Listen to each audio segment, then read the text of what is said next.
Okay, good evening everyone. Welcome to our evening Dhamma question and answer session. We have 7 questions on our site. Not so many, but some interesting ones. So we'll look at them. So the first question is from a long-time meditator who has practiced under Ajahn Supan in Wat Nampung. Wat Nampung is the place where Ajahn Tong, our teacher, became quite famous in Thailand. He went into the forest to try to find a forest meditation center, and he found this ruined monastery, and I think just rebuilt it basically from the ground up. I don't know the actual, he may have been sent there by some high-up monk. But I guess he got permission to start it as a monastery, and he started a meditation center outside of the city in the forest. And it grew and it grew and it grew, and eventually he became famous, and they decided to move him to a famous monastery, and so they moved him into the middle of the town to a monastery which was much less suitable for meditation, I think. But if you go there now, the place where he is now has become they basically over the years have bought the entire race field behind the monastery, which is, I don't know how many hundred acres or something. Large, and just built and built and built, and it's now a huge center. But Wat Nampung still stands as an important meditation center in northern Thailand. Anyway, so this person is asking about their practice. Feeling helpless, sometimes lost, sometimes at loss, somehow feeling stuck, can't be equanimous. So there's a lot in here that I can comment on. During meditation I feel very calm and peaceful, but during daily life I go through huge alterations of mood every day. So potentially you want to look at your practice and ask yourself if you're truly being mindful. It's not impressive or beneficial, the fact that you are calm during meditation, calm and peaceful during meditation. That's not a good sign. It's not a bad sign, but it doesn't mean anything. And there's a potential there. It's a warning sign, because it's quite possible that you're getting stuck on calm and peaceful feelings. It's a common phenomenon. If that's so, you should be diligent about noting the calm feelings. You should be clear in terms of your view. And there's nothing good about these calm or peaceful feelings, obviously, because the rest of your life appears to be maybe not in shambles, but it's not perfect. It doesn't seem to be improving because of all this peace and calm. So clearly, this isn't the path. And so if you feel calm, you should be diligent in staying calm, so that your attitude towards it changes, and you stop being so keen on giving rise to calm and peaceful feelings, which aren't really the point, and don't solve your problem. Meditation should in many ways be a mirror, or a reflection, or a version of your daily life. It should have all the features of your ordinary conscious experience. So if you get angry during life, well, meditation should reflect that. It should show that. It should help you deal with that. If you're moody, if you're depressed during the day, and so on, well, that's the sort of thing you would expect to come across in your meditation. There should eventually be no difference between the two. So if you see a big difference, well, you have to address that. Another thing you talk about that I haven't mentioned, the part of your question that I haven't brought up, is you're feeling like you're stuck in one of the stages of knowledge. That's not really possible, and it's an example of how there's a lot of misinformation and misunderstanding about the knowledges. Jnana, knowledge, it's not something you can get stuck in. It's something that pushes you toward enlightenment. The knowledges themselves increase. They're a non-static entity. They have results, definite results. If you are at all experiencing one of the stages of knowledge, it will propel you. The more you see that knowledge, the longer you spend in it, the more it will propel you to the next stage of knowledge. You can't get stuck in them. What you're stuck in is certainly not a knowledge. It's not possible. Knowledges aren't things that get you stuck. They're the exact opposite. They're what frees you. So disabuse yourself of the notion that you're somehow stuck in it. That's not possible. I'm supposed to push this button. Sorry, I'll push it late. Here's the question about to come up. Or not. This user interface works less than it doesn't work. It doesn't work more than it works, which means it's not really working.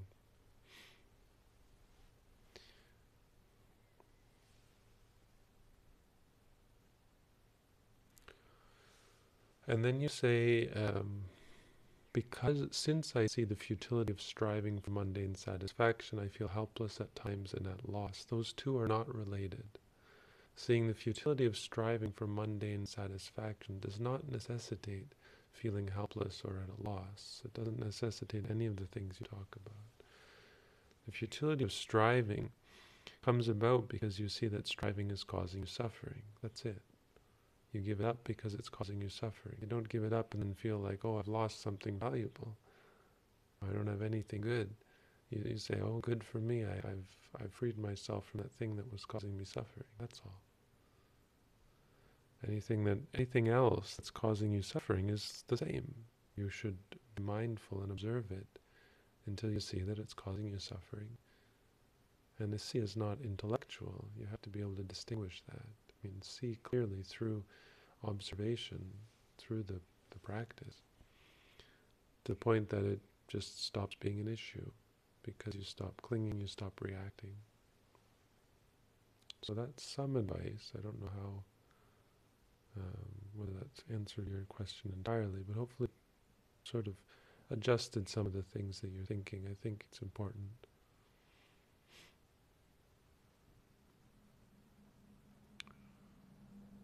So here's a sort of speculative question, not too keen on it, but okay. It's useful.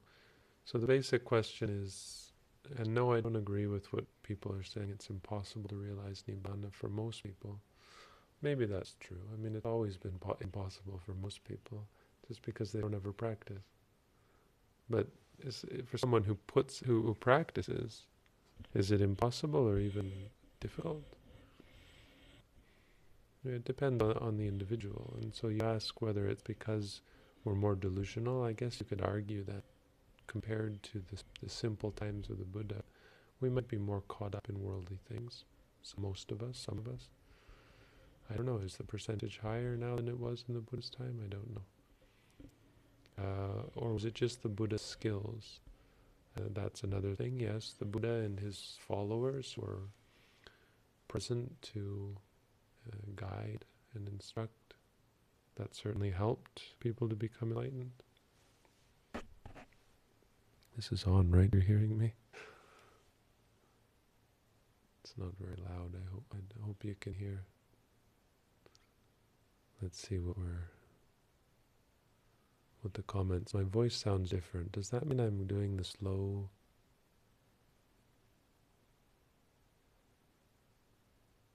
Does that mean the slow voice thing is happening again? That's kind of ridiculous. Let's try. No, I can't do that, can I?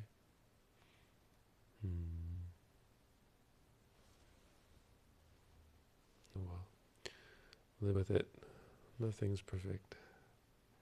Sorry about that. Yeah, deeper voice, it's not purposeful.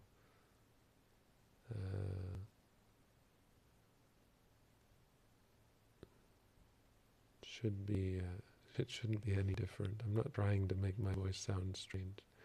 Let's see, maybe if I stop and start it. Hope. Did that work? I've had problems on the page. It says it's not receiving enough video to maintain smooth streaming.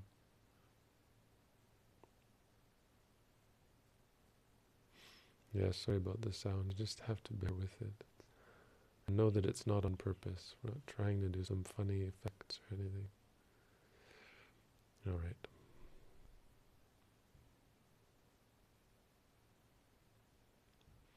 Is meditation alone sufficient for dealing with anxiety and depression? Well, this is a fairly difficult question, you know.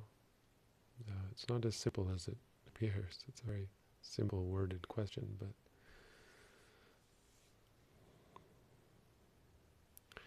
I mean, technically, theoretically, the answer is, of course, yes. Anxiety and depression are responses, reactions that become habitual. And so it's quite simple. You just retrain your habits. And meditation is about retraining habits by seeing more clearly about good and bad habits. And that, it slowly changes who you are. But practically speaking, meditation is rarely enough. There's many more things you have to do during your life. There's many more things involved. If you're a person who is not keeping the precepts, well then, practically speaking, meditation isn't going to help you because you're not really going to meditate. You're going to be caught up in all sorts of mental problems that come from not keeping moral precepts or ethics. If you're too distracted by worldly things, right? So there's many things that have to come together to allow you to practice, and many supportive conditions. If your mind is just too messed up, then you might sit and meditate and not get anything, simply because it's going to take more time. You're not in a position. And ultimately, if you're putting out the effort, it's still a question of how long it's going to take. So yes, it's enough, but not for it to just go poof in a week. For some people, it'll take a few weeks for them to feel real improvement. For other people who have real challenges in the practice, it might take longer. And certainly to get rid of them, to remove anxiety and depression, could take lifetimes to really be free from them. So that's hopefully an answer. Okay. Here's a long question. Again, I'll try to sum it up.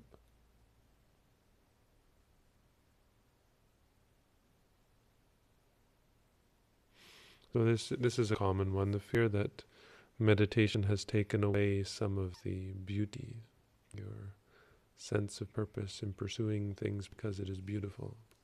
So again, meditation isn't meant to make you miserable or so on. It somehow jump the gun or put the cart in front of the horse by learning about how meditation is going to, make you give up things like beauty, and then giving it up because of intellectual understanding, which isn't bad. It's just not very pleasant. But the meditation doesn't do that. What the meditation does is helps you see the suffering in those things that are causing you suffering. It will show you what is causing you suffering, and eventually it'll show you that desire for beauty is causing you suffering. It'll show you that the concern and the angst that you're feeling right now is the cause of your suffering. I mean, it takes time to really get to that. It really takes a long time to get that deep to the point where you abandon beauty. Or it takes some intensive practice. But it certainly shouldn't be unpleasant in that sense. It's just that there's a lot of reactions to the meditation. So we see that the meditation has made us more content, and then we extrapolate and say, wait, all those things I love, does that mean it's going to take them away? It's only going to take them away when and if you see that they're causing you suffering. So that's what you should keep in mind. Meditation is only meant to, and only really will, and only really can help you abandon those things that are causing you suffering, because That's how reality works. You only abandon something. The only way you can truly give something up is if you see that it's unbeneficial or detrimental to your well-being. If you have the idea that something is helping you, there's no way to let it go besides changing that view. So I think that directly answers your question. So here's another longish one, but fairly, oops, oh, I just deleted it. These buttons. That's my fault. That's not the, I'll see if I can, let me see. Okay, it's still here, but now it's under the answer tab. Okay, this is a person who's very angry, born in a violent family. So how do I be mindful of a dog that barks all day and all night? So you can't control the rage and the situation. And saying stress makes you feel angry and drives you nuts. So this is what we would expect from the practice, helping you see that you can't control. Being mindful isn't meant to even get rid of the anger, not directly. It's meant to help you see how stressful and how painful the anger is. It's like showing a child something. You're like showing the child, saying, see, look what you did. Until the child says, oh yeah, that was a bad idea. You don't get angry at the child. You don't try to force the child to change. I mean, that's different. Parenting is a difficult and complicated pastime, but for the mind, it certainly works quite simply. You can't force the mind to not get angry and say, I'm not going to get angry. In fact, when you say angry, in a sense, it's allowing you to get angry. So yeah, it can be stronger for a while. But as you persist, and if you're patient with it, you'll become increasingly turned off. And it sounds like you already are, that the meditation is helping you become less happy about the anger. And the more disgusted and turned off you become towards the anger, the less power it has. So the weaker it becomes. So don't just say stress. You should say angry, and if you hear the dog bark, say hearing. But don't expect any of this to make the problem go away. Expect it to show you that it's not really a problem. Expect it to show you that the experiences are just coming and going. Even the anger is just coming and going. And that our reactions to it are really the problem.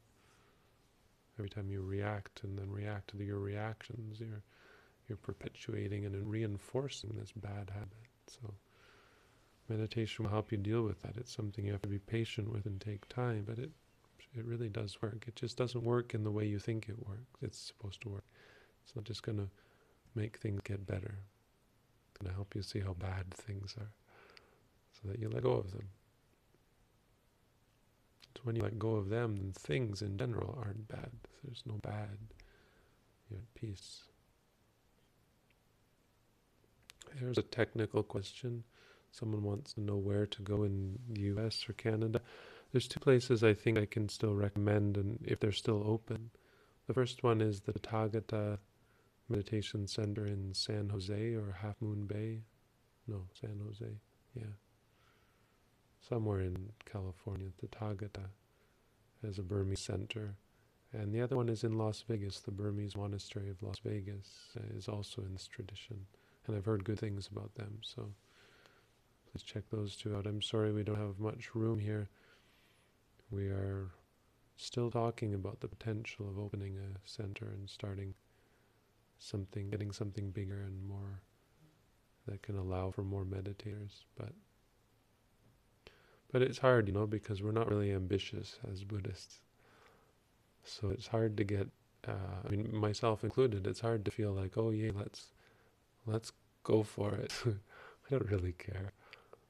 But, there's an acknowledgement of there not being enough room. So if that acknowledgement turns into some reality eventually, then that would be good.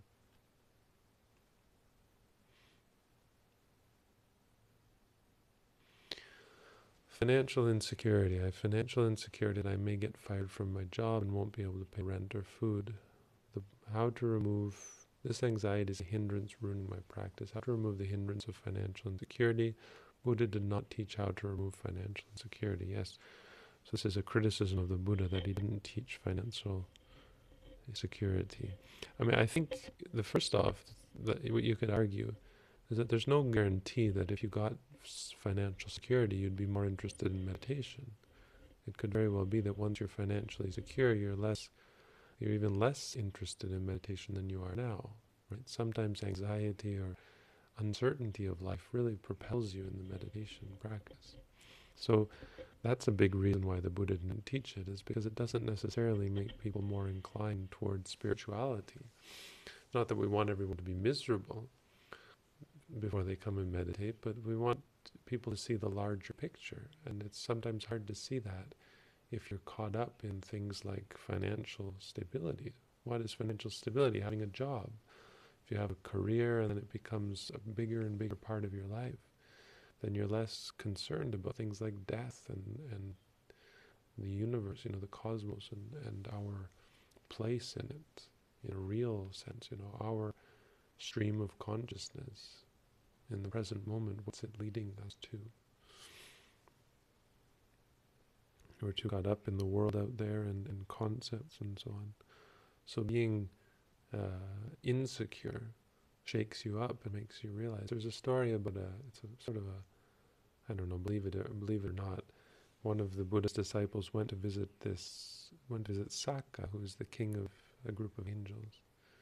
And he was a Sotapanna, so he had seen Nibbana for the first time. And Moggallana, one of the Buddha's chief disciples, he thought, I wonder if Sakka is being diligent or if he's become negligent. And so he went up to heaven, and Sakka invited him in and said, oh, come, Moggallana, it's nice to see you.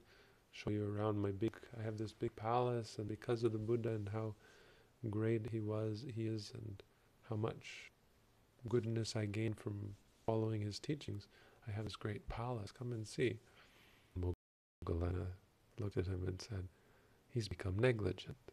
And so they walked towards the palace, and Moggallana stuck his big toe out and touched the palace step, the front step, and the whole palace started shaking, because Moggallana has magic power, so shaking as though it was about to collapse. And Sakka became terrified. And Moggallana said, you become negligent. Showing him the impermanence, right? This thing that he's become attached to and dependent on is impermanent. So he shook him up, and that's important in meditation. In Zen, they hit you with a stick, so be thankful we don't do that. I think that's the best answer I have. I guess with the proviso that many people will argue back that financial security for a meditator is kind of important, because if you're struggling to feed yourself, well, it makes it, yes, difficult to meditate.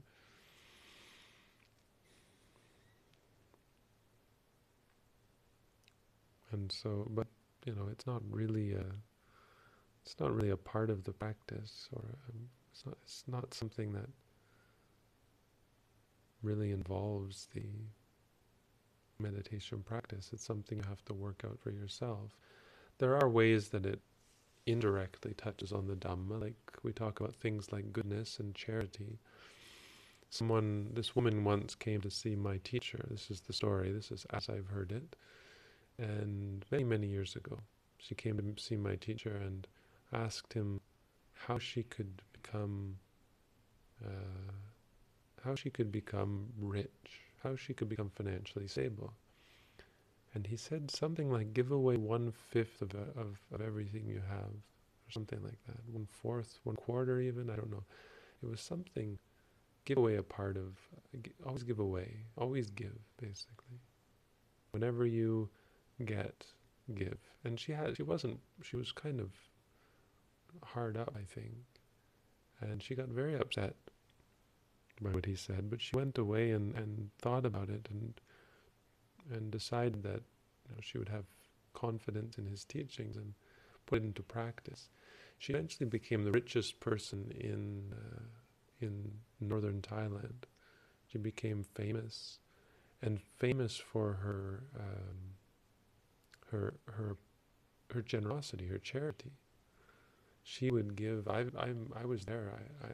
I came later, of course, but I've seen some of the things that she did in the main monastery in Chiang Mai. She invited hundreds of monks for her birthday, and they have this birthday ceremony that they give. And she invited all these monks and had huge ceremonies. We went to visit her. I went to visit her home once, and immediately, as soon as we sat down, she handed out envelopes, money. They give money to the monks. Maybe I shouldn't. People are going to be surprised by that. But yes, unfortunately, I don't anymore, but we used to. Anyway. And another time she came to visit my teacher, and I was sitting to the side, and she was giving out money to everyone, and she had no money left. And she turned to me and she gave me a pen, because that's all she had. She was just such a, she had totally devoted to this practice of charity, which, you could argue maybe a little too devoted, but not really. She was just a wonderful person and filthy rich. So we talk about things like that, and that might seem fantastical, but, well, to some extent, I think it works for everyone. Charity is... I'll give you another example. It's not... There's more to it behind the scenes, but it was kind of funny how it worked. I heard this kind of teaching. I had heard this teaching that not even just that giving will get you things. It's not really like that, but this talk, I think, by Mahasi Sayadaw about giving, the perfection of giving, you should always give a part of what you have. You should always be giving. The Buddha even said, another thing is what the Buddha had said.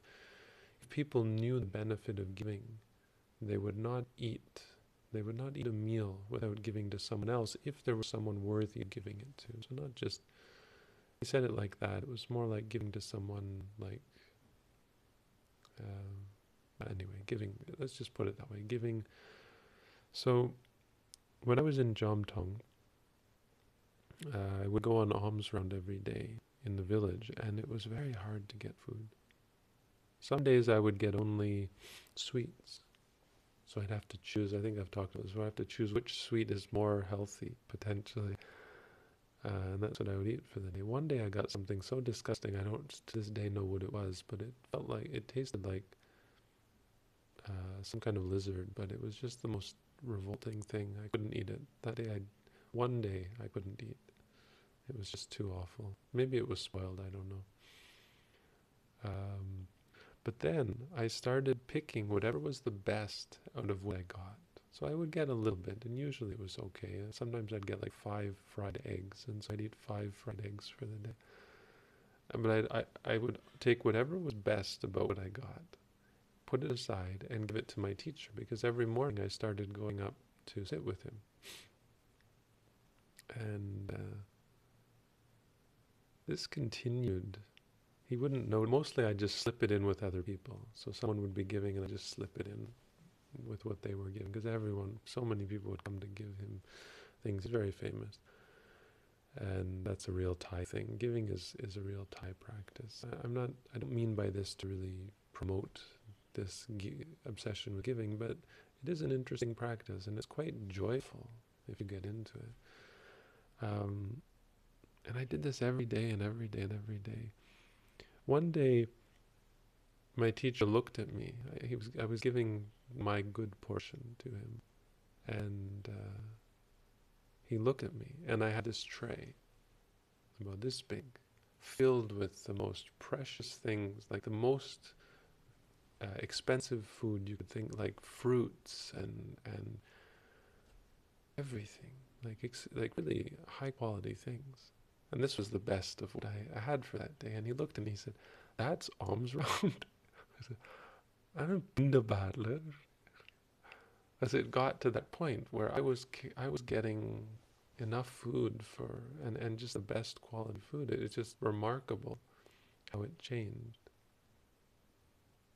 And of course, there's more behind that. And I became probably more well known, and I found people who were really impressed by my practice, and I started teaching, even teaching Thai people. So there's more to it than that, but it was quite interesting how things evolved. And he really said, yes, this is the. He said he saw what I saw, that there is really some power to giving. You could argue that just psychologically, the power of mind that it gives you, how it gives you confidence and strength in your own practice, that resonates with people, and they have confidence in you because you're generous, and they want a piece of that. It's kind of like a pyramid scheme in that sense. No, not really, but in a sense, kind of. I mean, not really. In the sense that people see the good in you, and they are affected by it, right? You give to others, people want to give to you. It goes like that. Psychologically, I think you could come up with a fairly convincing explanation. But it's not very magical that way. It's much more magical and fun to say that it's the magic of giving, because it really does work. It's really a wonderful thing. You can't say that it's going to have immediate results in this way or that way, but it changes your life if you're more generous. So that's one thing that Buddhism has to say, and it's a claim that Buddhism makes.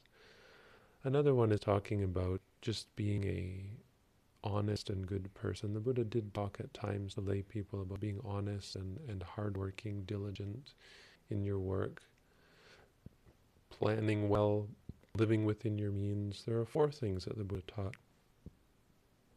Working hard, protecting your wealth and managing your wealth well,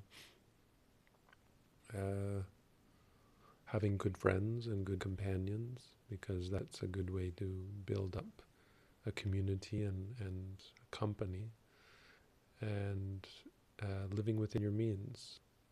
So not living beyond your means. These 4. So this kind of thing the Buddha did teach. That's a fairly direct teaching towards financial stability. It might seem simplistic to you, but there are good principles to live by. And Buddhism, the Buddha, I don't think would ever get into the details of saying, oh, well, this or that. My teacher once did. Someone came to him and asked him, this is a story. I think I was sitting there. I think this was something I heard. I was sitting there, and someone came to my teacher and asked him, what should she sell? She was a merchant, I guess. What should she sell to really be profitable? And he said, you could sell salt. He said, sell salt. And there's a bigger thought going on there, I think.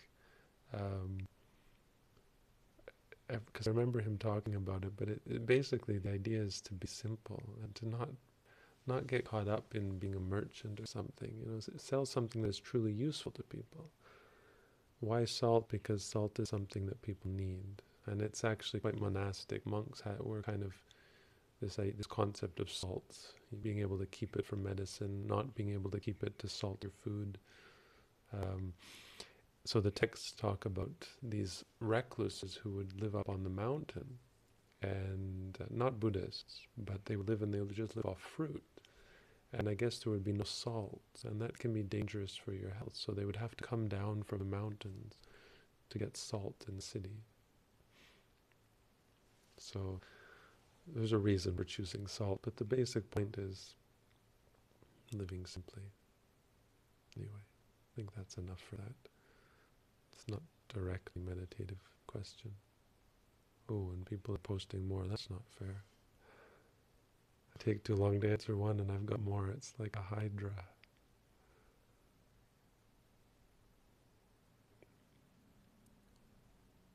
Because I'm not prepared for these ones. So these are going to be off the cuff answers, which is okay. Can one unlearn meditation?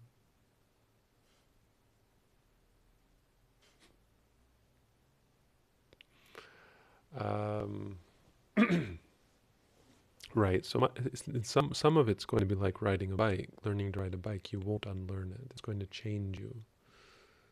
Riding a bike, I think part of it is just the confidence. And you have such confidence. I think that's why they call it riding bike. You never forget. It's not that you never really forget. I think I've forgotten. but I have such confidence. I'm not afraid of it. So riding a bike is very much just about going, As long as you go and don't stop, you'll be okay. It's when you stop that you fall over. It's a lot of it is, it's like swimming, really. You often, swimming is very much the same. You rarely forget how to swim because you have the confidence. I remember it took me a long time to learn how to swim because I was afraid of it.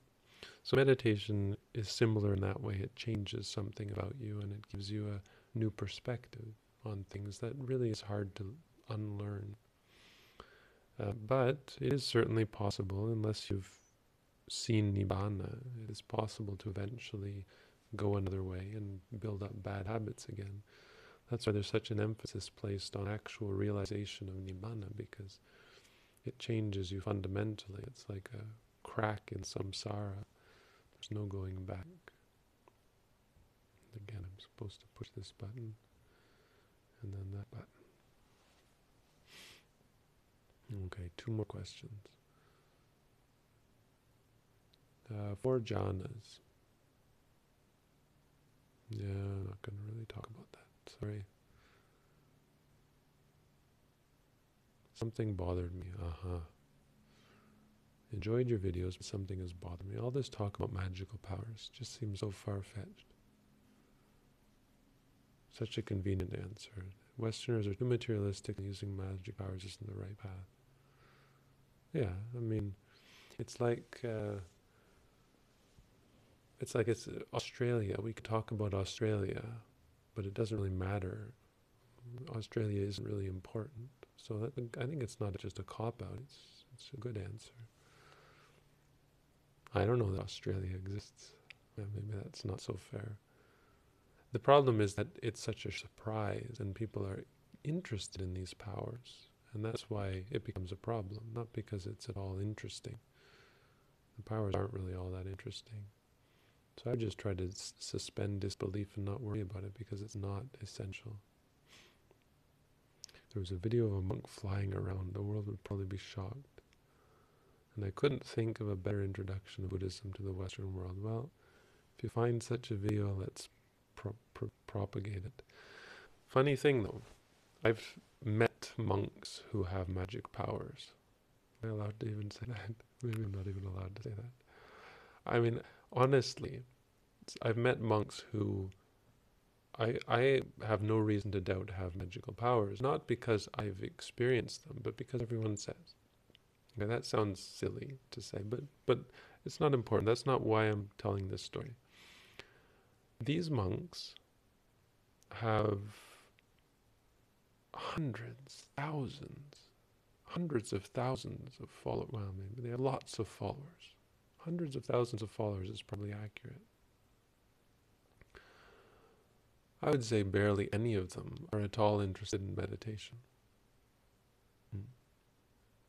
So you think this would be a good introduction of Buddhism to the West? I would say it's already happened. I know a monk in California who has a beautiful monastery. He's rich and he had so much donations to build his monastery because he's able to heal people with his mind. He's got lots of magical powers to see people's physical problems. And probably there are some people listening right now who think, ooh, wow, where does he live? Let me go and find this monk. Wonderful, great. You know what he complains? He complains that none of these people are interested in meditation. I don't know why he's complaining. He should just stop with the magic powers. Personally, sorry. I mean, people say that to me, and I say that to people, they get angry at me. It shows you the real problem with magic and why the Buddha forbid his monks to show magic, to display magical powers. It's actually forbidden. And you think it's weird that it's forbidden and it shouldn't be? Well, my experience, it's a good thing that it's forbidden. It's a good thing that monks don't fly around when we see videos of them. Good for those monks anyway. Nobody will go bother them. Could you imagine, right? If I put a video of me flying, or if I could fly through the air and I put a video of it, oh, I would never get any sleep.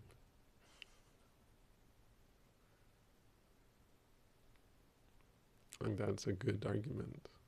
Argue against that, if you will. How do you define the ego? How do I know that I'm living free from it?